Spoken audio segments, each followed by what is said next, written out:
بسم اللہ الرحمن الرحیم۔ السلام علیکم ورحمۃ اللہ وبرکاتہ۔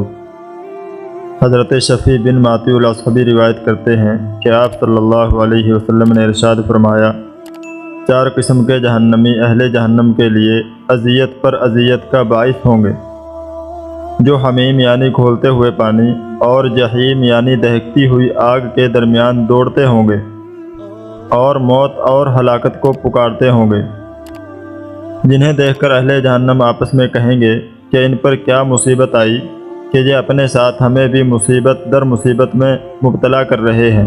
تو ان 4 میں ایک وہ شخص ہوگا جو بیڑیوں میں بندھا ہوا ہوگا اور اس پر انگاروں کا صندوق رکھا ہوگا، دوسرا وہ آدمی ہوگا جو اپنی آنتیں گھسیٹتا ہوگا، اور تیسرے شخص کے منہ سے پیپ اور خون بہہ رہا ہوگا، اور چوتھا شخص خود اپنا گوشت کھاتا ہوگا۔ پس صندوق والے سے پوچھا جائے گا کہ عباد یعنی اللہ کی رحمت سے دوری کیا ماجرا ہے جس نے تمہیں مصیبت پر مصیبت میں ڈال رکھا ہے؟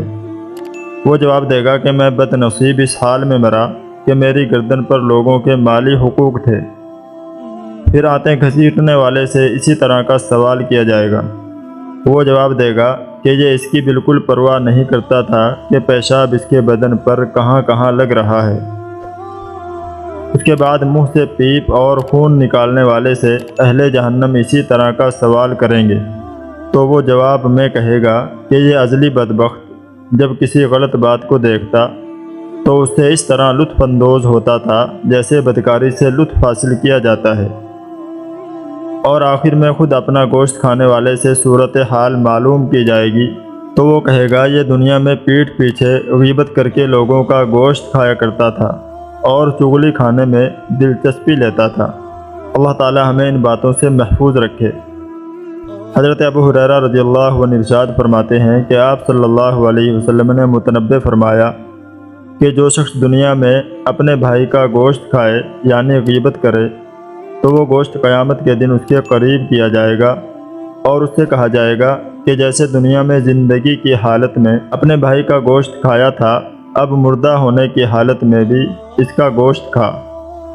پس وہ مجبوراً اسے کھائے گا اور منہ بنائے گا اور چیختا جائے گا۔ حضرت عبداللہ بن مسعود رضی اللہ عنہ فرماتے ہیں کہ ہم حضور صلی اللہ علیہ وسلم کی خدمت میں حاضر تھے، ہم میں سے ایک شخص اٹھ کر چلا گیا تو بعد میں ایک دوسرے شخص نے اس جانے والے شخص کے متعلق کچھ غیبت والے کلمات کہہ دیے، تو آپ نے اسے حکم دیا کہ وہ دانتوں میں خلال کرے۔ اس نے جواب دیا، حضور میں نے گوشت کھایا بھی نہیں، اس واسطے خلال کروں؟ تو آپ نے ارشاد فرمایا، تو نے اپنے بھائی کا غیبت کر کے گوشت کھایا ہے۔ حضرت عائشہ رضی اللہ عنہا خود اپنا واقعہ نقل فرماتی ہیں کہ ایک مرتبہ جب کہ میں آپ صلی اللہ علیہ وسلم کے پاس تھی، میں نے ایک عورت کے متعلق کہہ دیا کہ یہ تو لمبے دامن والی ہے، تو آپ نے مجھ سے 2 مرتبہ فرمایا، تھوکو تھوکو۔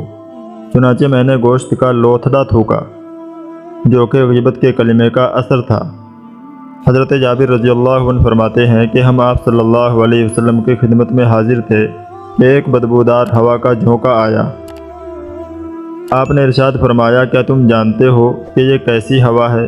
یہ ان لوگوں کی بدبودار ہوا ہے جو اہل ایمان کی غیبت کرتے ہیں۔ ان روایات سے اندازہ لگایا جا سکتا ہے کہ شریعت میں غیبت کس قدر ناگوار صفت ہے، جس سے پرہیز کرنا ہر مسلمان کے لیے لازم ہے۔